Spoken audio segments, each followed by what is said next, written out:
Salut à toi et bienvenue dans cette vidéo. Aujourd'hui, petite vidéo pour parler un peu de si je devais recommencer à zéro, après avoir évité les erreurs que j'ai faites, si je devais tout recommencer, qu'est-ce que je ferais? Ben, tout d'abord, je ferais, c'est investir majoritairement dans le Bitcoin et dans l'Ethereum. À mes débuts, j'ai fait pas mal d'erreurs. J'ai commencé par, je me souviens, c'était le XRP à l'époque.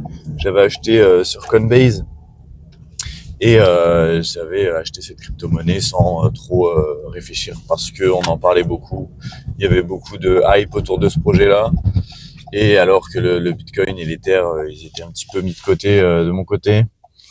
Pourquoi faut, selon moi, de l'Ether et du Bitcoin pour commencer? Parce que ça fait partie d'un socle. C'est les plus grosses capitalisations, c'est les projets qui ont plus enduré dans le temps, avec Bitcoin qui est le premier projet crypto au monde qui a fonctionné, avec ensuite l'Ether qui est là depuis 2016 et puis c'est le maître de la finance décentralisée.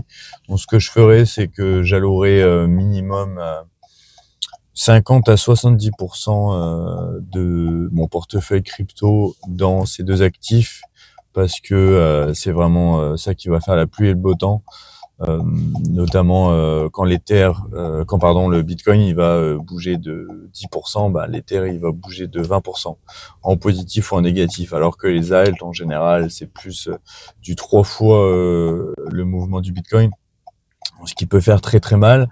Ou à l'inverse, justement, quand ça explose, bah, on peut faire des énormes multiples avec les alts.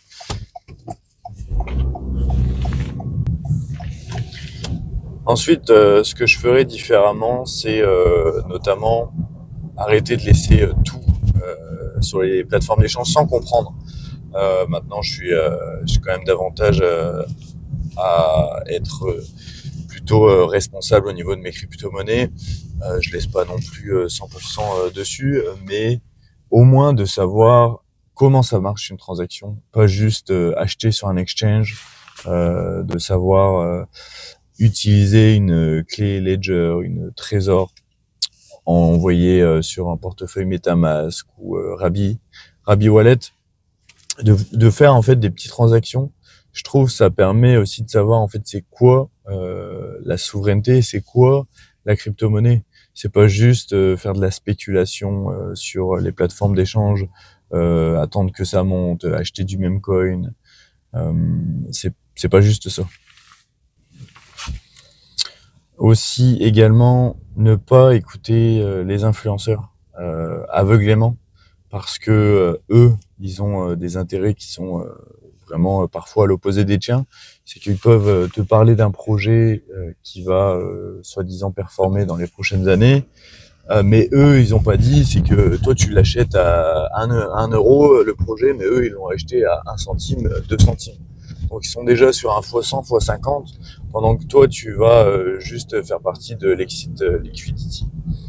Donc ça, bien faire attention et surtout même si ces influenceurs ils sont pas rémunérés en parler de ces projets, mais en fait c'est selon aussi leur prisme, leur vision des choses, et qu'ils ont quand même bien creusé le sujet du projet pour certains, alors que dans notre cas, bah, juste acheter un projet parce qu'un influenceur en parlait. Mais ce qui est problématique, c'est pas que le projet peut être bon ou mauvais, c'est qu'en fait on croit pas au projet, on n'a pas fondamentalement creusé le projet, et on n'a pas conviction profonde qui vont permettre aussi dans les moments durs de pas vendre le projet ou de le renforcer si jamais. Et à contrario aussi savoir le vendre quand le projet n'est pas bon parce qu'il est plus d'actualité.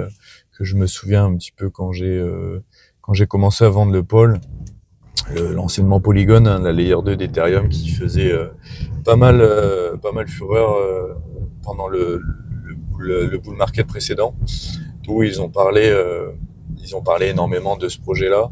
Et je me souviens que, bah, en fait, je l'avais acheté pour après l'achat de certains influenceurs qui en faisaient la promotion, et qui, à un moment, ils en parlaient négativement. Et là, j'ai réfléchi naïvement.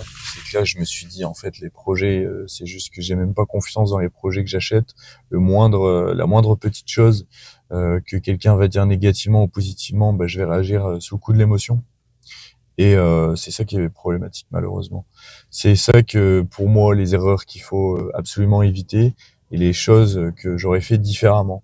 Donc, pas passer quelques heures, quelques minutes, quelques heures sur une recherche de projet et bien plus parce que c'est notre argent qu'on investit et espérer gagner des milliers d'euros avec juste 100 euros par mois investis dedans, ben, malheureusement, la plupart du temps, 99,9% du temps, ce qui va se passer, c'est que, ben, en fait, on va perdre notre argent parce que c'est comme du casino, hein.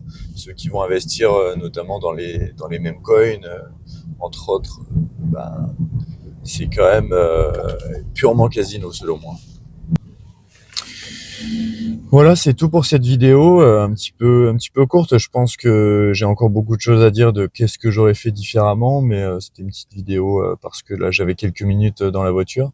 Donc hésite pas à mettre un like. Si tu as d'autres choses à me dire, à commenter, hésite pas à les mettre en commentaire et on se retrouve dans une prochaine vidéo.